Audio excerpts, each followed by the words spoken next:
नमस्कार, स्वागत है आपका नफ़ा नुकसान कार्यक्रम में बात हो रही है हमें पैसे की ज़रूरत क्यों है, पैसा यानी वेल्थ कैसे बनाएं। हमने यह भी जाना कि एक कमाई के बचत से दूसरी तीसरी कमाई कैसे बनाएं। अगर आपने हमारे पिछले एपिसोड्स नहीं देखे हैं तो देखने के लिए डिस्क्रिप्शन बॉक्स में दिए लिंक को क्लिक करें। बात आगे बढ़ाते हैं, बात करते हैं दिनेश सिंघल से। दिनेश जी नमस्कार, बहुत बहुत स्वागत है आपका हमारे कार्यक्रम में। नमस्कार, good day to all of you. I am once again Dinesh Singhal from progressive trainers group. Dinesh ji, हमने चर्चा की क्यों ज़रूरी है हमारे पास पर्याप्त पैसा होना। आपने हमारे दर्शकों को दौलत के टाइप्स के बारे में बताया। दिनेश जी, आज का मेरा पहला सवाल यह है कि वेल्थ जमा पूंजी बनाते कैसे हैं? वेल्थ जनरेट कैसे होता है, वेल्थ बनता कैसे है, ओके, कहाँ से आता है वेल्थ? तो जी देखिए, वेल्थ क्रिएट करने के लिए सबसे पहले तो आपको इनकम चाहिए। इनकम होगी, इनकम में से ही सेविंग्स निकलेंगी। इनकम में से आप कुछ हिस्सा खर्च करोगे और जितना खर्चा आपने कम किया अपने इनकम में से और वो पैसे को, जितने पैसे को बचाया, सेविंग्स जो किया आपने, उन सेविंग्स को फिर आप इन्वेस्ट करते हैं अलग अलग रूप में। वो जो इन्वेस्टमेंट आपने किया है वो वेल्थ हो गया, है ना, क्योंकि वो जमा है, जमा पूंजी है। जब आपको मर्जी आए आप उसमें से खींच के यूज करके आपका अपना काम चला सकते हैं। तो any type of savings is wealth. ये वेल्थ को जो है लोग किधर इकट्ठा करते हैं? तो भाई एक तो बैंकों के ये एफडीज वगैरह में, बैंकों में जमा करते हैं। दूसरा इन्वेस्टमेंट्स करते हैं। इन्वेस्टमेंट्स अलग अलग किस्म के इन्वेस्टमेंट्स होते हैं, शेयर्स में होते हैं, म्यूचुअल फंड्स में होते हैं, गोल्ड बॉन्ड्स में, गवर्नमेंट बॉन्ड्स में, एनीथिंग जो आपको इंटरेस्ट का इनकम जनरेट करके देती है, ये सब चीजों के अंदर ये इन्वेस्टमेंट होता है। कुछ ग्रोथ वाले आइटम्स होते हैं, गोल्ड वगैरह, गोल्ड, लैंड, प्रॉपर्टी के टाइप के, और कुछ जो है ये ब्याज अर्न करने वाले इन्वेस्टमेंट्स होते हैं। तो कुछ ऐसे इन्वेस्टमेंट होते हैं जो वन टाइम करने पड़ते हैं, वन टाइम इन्वेस्टमेंट हो गया, है ना। एक बार जब पैसे आपके पास एक्स्ट्रा आए, वो एक टाइम उठा के उस खरीद लिया, उसके बाद में वो पड़ आएगा, है ना। वो अपने आप या तो इनकम जनरेट कर रहा है, आपको ग्रो भी कर रहा है, वन टाइम हो गया। कुछ होते हैं रिकरिंग जो है इन्वेस्टमेंट होते हैं, यानी जो जहां पे जैसे म्यूचुअल फंड का SIP स्कीम होती है, सिस्टमैटिक इन्वेस्टमेंट प्लान, उसमें आप हर महीने कुछ ना कुछ पैसा जो है फिक्स उसमें डालते रहते हैं। और जो उसको चलाने वाली जो बैंक है और इंश्योरेंस कंपनीज हैं और फाइनेंस कंपनीज हैं, वो आपके पैसे को जो है आपके बिहाफ पे शेयर्स खरीद के जो है वो इन्वेस्टमेंट करते रहते हैं, रिकरिंग, थोड़ा करके, ऐसे करके आपका पोर्टफोलियो बनता चला जाता है। कई इंश्योरेंस के भी ऐसे पॉलिसीज हैं जो रिकरिंग थोड़ा आप देते रहते हैं और आपका बाद में जाके मोटा पैसा उसमें से ब्याज समेत रिटर्न होता है। तो बैंक के भी जो है स्कीम्स होती हैं, रिकरिंग डिपॉजिट्स की स्कीम होती हैं, थोड़ा करके भी आप जो है पैसा जमा कर सकते हो, जो एफडीज में चला जाता है, जिसके ब्याज थोड़ा ज्यादा मिलता है। फिर आपका जो है ये भी होता है कि आपका जो पोर्टफोलियो है, आप खुद भी जो है ना, आपके जो शेयर्स के और आपके इन्वेस्टमेंट पोर्टफोलियोज हैं, उसको आप चर्न कर सकते हो, घुमा सकते हो। कोई कहीं पे आपका पैसे लगे हुए हैं जहां ब्याज कम मिल रहा है, इनकम कम मिल रही है, उसको आप बेच के वो पैसे को किसी और ऐसे एसेट में डाल दोगे, ओके, जहां से आपको कमाई ज्यादा होने लगेगी। ऐसा अगर आप ऐसी रिसर्च करते रहते हो और आप ऐसे अपने आप को एजुकेट करते रहते हो, तो ऐसे आपको बार बार ऐसे मौके दिखाई देते रहेंगे। तो ऐसे दिखाई देते रहेंगे तो आप अपना पैसा कम कमाई वाले इन्वेस्टमेंट में से निकाल के थोड़ा ज्यादा कमाई वाले इन्वेस्टमेंट में डाल सकते हो। बिगर ज्यादा रिस्क नहीं लेना है उसके अंदर। रिस्क ले लिया तो गैम्बलिंग हो गया, है ना, तो पैसा पूरा डूब भी सकता है। और इस काम के अंदर आपको हेल्प करने के लिए जो है वो पोर्टफोलियो मैनेजमेंट सर्विसेज भी बहुत हैं। वो आपका पैसा आपके लिए वो सही जगह पे इन्वेस्टमेंट करते हैं और फिर उसको घुमाते रहते हैं। घुमा के उनका मकसद ये होता है कि आपको जो है साल में 10, 15, 20, 25% का रिटर्न जो है वो आपको छूटे। उनका हमेशा पर्पस ये होता है कि आपको बाजार में जो आपको इनकम बैंक वाले देते हैं उससे आपको डबल टेबल इनकम वो लोग क्रिएट करके दें। ये उनका मैनेजमेंट का गोल होता है। अच्छा, ये कहाँ से आपकी ये इन्वेस्टमेंट्स वगैरह कहाँ से आएंगे? ओके, तो वो सेविंग से आएंगे। और सेविंग्स कहाँ से आएंगी? वो आपकी करंट इनकम में से आती है ना। आपको रोज जो इनकम हो रही है वो इनकम में से ही आप सेविंग्स अपनी थोड़ी निकालेंगे और उसी सेविंग्स को आप इन्वेस्ट करेंगे और हर महीने करते जाएंगे ना। तो वो हमेशा होती करंट इनकम में से। या फिर जो आपने ऑलरेडी इन्वेस्ट किया हुआ है उसमें से अगर कोई इनकम जनरेट हुई है तो वो भी आप री इन्वेस्ट कर सकते हैं। ओके, तो वो भी एक्चुअली में वो भी करंट इनकम ही हो गई ना, है ना। आपके बिजनेस में से आपकी करंट इनकम आ गई, या आपकी समझो सैलरी, आप कहीं नौकरी वगैरह करते हो या कोई प्रोफेशन करते हो, वहां से जो भी आ रहा है वो आपकी करंट इनकम है। प्लस आपके इन्वेस्टमेंट्स में से भी जो है कुछ इनकम आ रही है वो भी आपका करंट इनकम है।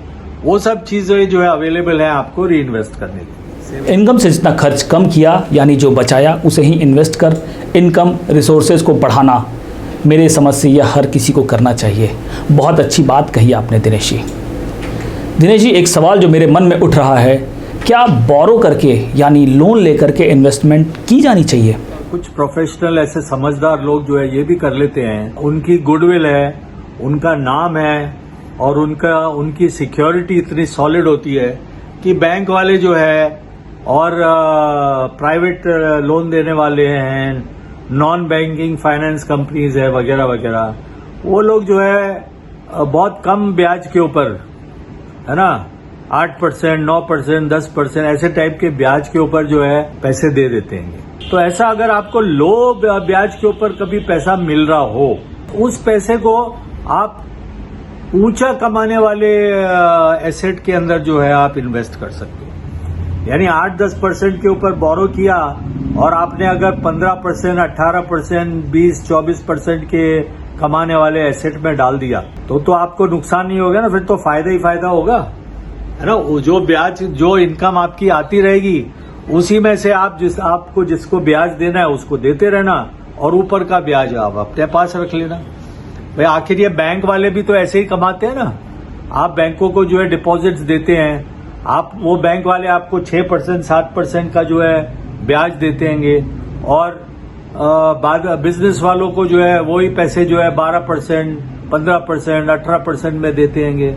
तो वो जो गैप होता है देने वाला ब्याज और लेने वाला ब्याज में, वही उनकी इनकम है। उसी इनकम से वो अपना खर्चा चलाते हैं, ऑफिस चलाते हैं, ब्रांचेस खोलते हैं, सब कुछ करते हैं। तो यही आप स्मॉल स्केल में आप अपने घर में खुद भी कर सकते हो। आपको म्यूचुअल फंड्स खरीदने हैं, अच्छे कंपनी के शेयर्स खरीदने हैं, हिंदुस्तान लीवर है, एशियन पेंट है, एप्पल है, माइक्रोसॉफ्ट है, टाटाज है, रिलायंस है वगैरह वगैरह।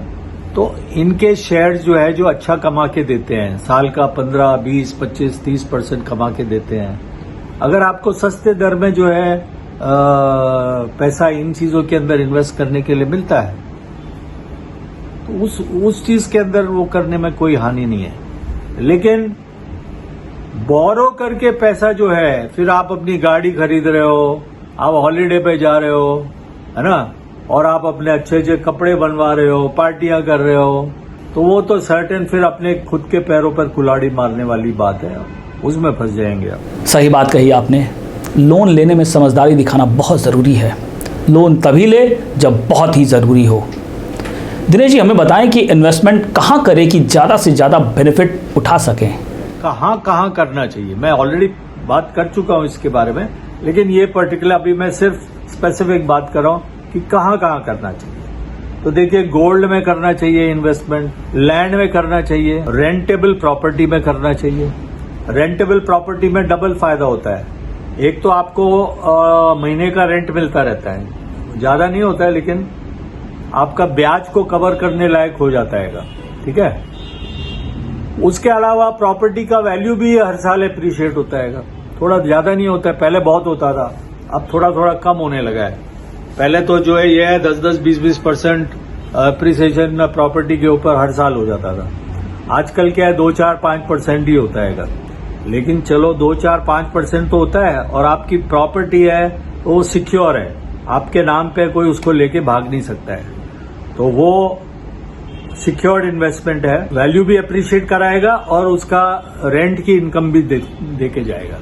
ओके, वो दोनों को मिला लो तो आपको डिसेंट रिटर्न ऑन इन्वेस्टमेंट हो जाता है। फिर शेयर्स एक चीज है, शेयर्स के अंदर भी जो है डिविडेंड भी मिलता है और वैल्यू एप्रिसिएशन भी मिलता है। डबल तरीके से शेयर्स के अंदर फायदा होता है, वो भी एक बहुत बढ़िया चीज है।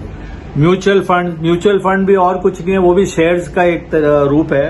ओके, तो म्यूचुअल फंड में ये है कि म्यूचुअल फंड चलाने वाले होते हैं, बैंक होते हैं, फाइनेंशियल कंपनियां होती हैं वगैरह, वो लोग आपसे आपके बिहाफ पे जो है पैसे आपके जैसे और लोगों से इकट्ठा करके कंबाइंड एक बास्केट बना के पैसे इकट्ठे करते हैं, और फिर वो अच्छे शेयर्स के अंदर जो है वो पैसे जमा लगा देते हैं और वो शेयर्स खरीद लेते हैं सबके बिहाफ पे। उसको म्यूचुअल फंड बोलते हैं। और फिर उनका उस चीज का फायदा ये है कि उनके पास क्या प्रोफेशनल लोग ऐसे हैं जो सारे टाइम कंपनियों का जो है परफॉर्मेंस देखते रहते हैं, और मार्केट में भी जो है शेयर्स के प्राइस की मूवमेंट देखते रहते हैं, और उसके हिसाब से वो जो है खरीदे हुए शेयर्स को बेच भी देते हैं जब प्रॉफिट आ रहा है, और फिर जब सस्ते में मिल रहा है तो खरीद लेते हैं, जब महंगा हो गया तब बेच देते हैं, जिससे कि आपकी इनकम जो है वो मैक्सिमम आप खुद करने भी चाहोगे तो आपको शायद ये सब करने का ना तो नॉलेज होगा ना टाइम मिलेगा। लेकिन ये म्यूचुअल फंड वाले प्रोफेशनली जो है ना इस चीज के लिए लोग रखे हुए हैं, वो लोग का यही काम है, यही करते हैं। SIP सिस्टमैटिक इन्वेस्टमेंट प्लान, वो भी और कुछ नहीं है, यही म्यूचुअल फंड या शेयर्स है, वो टुकड़े टुकड़े में हर महीने थोड़ा पैसे में आप खरीदते रहो, तो आपका क्या है एवरेजिंग अच्छा हो जाता है। कभी भाव कम है तो भी आपने खरीद लिया, कभी भाव ज्यादा है तो भी आपने खरीद लिया, और सेम अमाउंट का पैसा हर महीने इन्वेस्ट हो रहा है। ओके, तो आपको कम भाव का भी एडवांटेज मिल जाता है, ज्यादा भाव का भी जाता है, लेकिन एवरेज के अंदर जो है आपको बिल्कुल सही प्राइस साल के एंड में जो आप कॉस्ट किया है वो बिल्कुल करेक्ट एवरेज हो जाता है। फिर कुछ इंश्योरेंस पॉलिसीज भी ऐसी हैं जो हाई रिटर्न देती हैं। लाइफ पॉलिसी ऐसी होती है जो रिटर्न या तो देती नहीं है या बहुत कम देती है, लंबी मैच्योरिटी के बाद जो है वो बैंकों के ब्याज के टाइप का ही इनकम जनरेट करके देती हैं। लेकिन कुछ पॉलिसीज इंश्योरेंस वालों ने ऐसी भी बना रखी हैं जो वो आपसे पैसा लेके वो म्यूचुअल फंड की तरह ही वो लोग भी जो है शेयर्स वेयर्स में इन्वेस्ट करते हैं, इनकम जनरेटिंग एसेट्स में इन्वेस्ट करते हैं।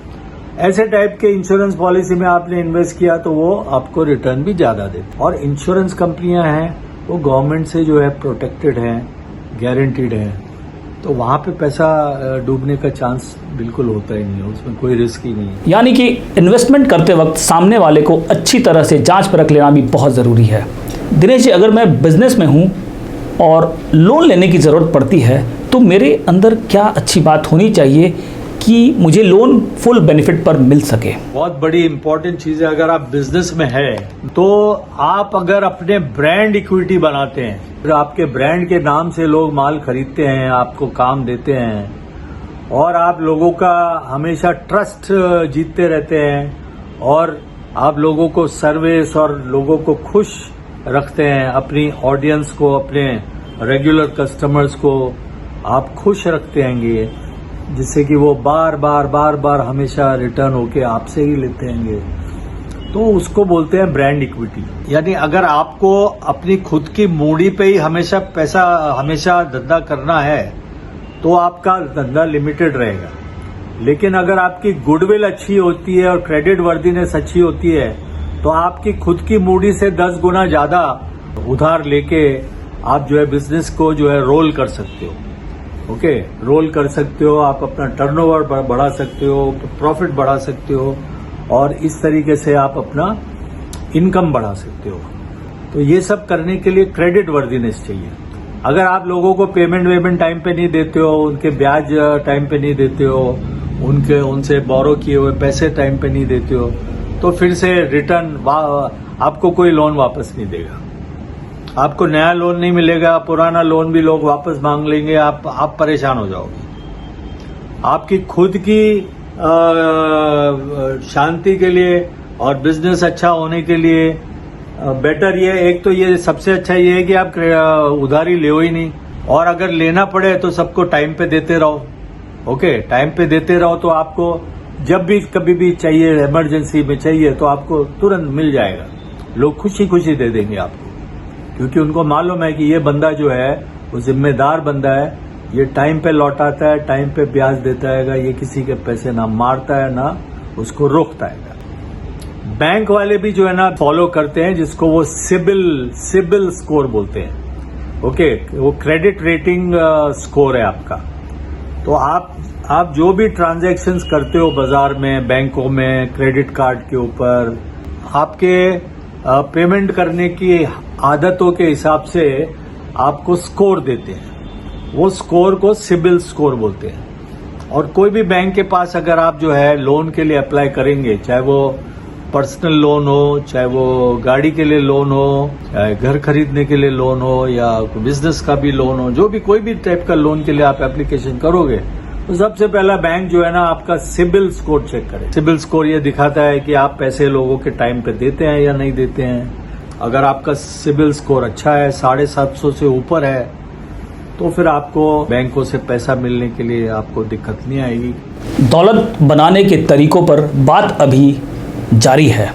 आपके मन में भी अगर इन्वेस्टमेंट या इससे रिलेटेड कोई सवाल हो तो आप हमारे दिए गए व्हाट्सएप नंबर पे हमें व्हाट्सएप करके आप अपनी समस्या को रख सकते हैं। फिर मिलेंगे अगले एपिसोड में, तब तक के लिए नमस्कार। बने रहें thetimesmedia.com पर। आप हमें फेसबुक और यूट्यूब पर भी देख सकते हैं।